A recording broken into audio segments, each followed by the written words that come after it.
Growing up, I remember watching the CBS evening news. It wasn't something that I personally was like, ooh, I've got to watch the news. It was something my parents watched. And over time, I grew to look forward to the evening news because it only happened once a day.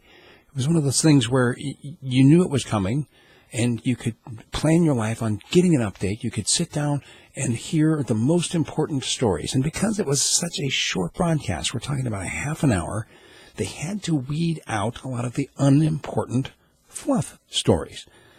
And over time, of course, certain broadcasters developed a reputation of being trustworthy. Part of it is because they had such a little point of time. They had to make sure that the stories that they delivered were accurate. And because they weren't competing with a 24-hour news cycle, they could actually put a little more time into the stories. I remember that Walter Cronkite had a kind of a trusted reputation.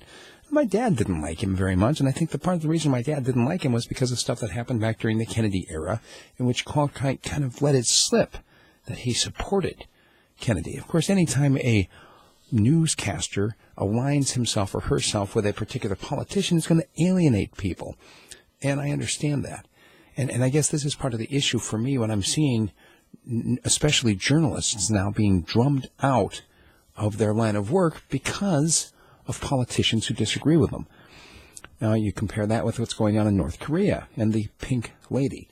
Now, she was actually a staple of North Korean news broadcasts going back 4 decades. In fact, she began in 1971. She officially retired in 2012, but they would bring her back occasionally for special announcements because she was such a trusted face in journalism in North Korea.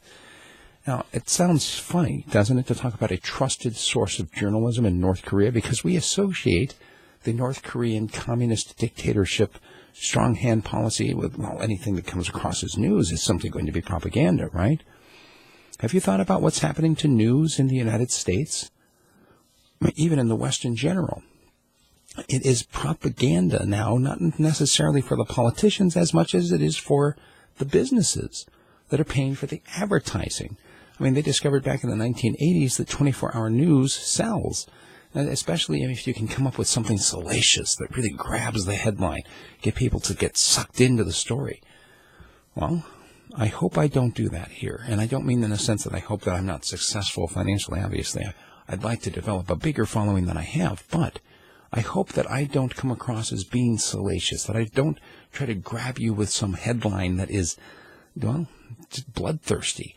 I hope that you look at me not as the Pink Lady or as Walter Cronkite, trusted because the government trusts me to deliver their message. But I hope that you see me as a friend, someone who's going to give you the real story out there from a variety of sources. Because, I mean, let's face it, in a 24-hour news cycle, you can't compete with the Pink Lady.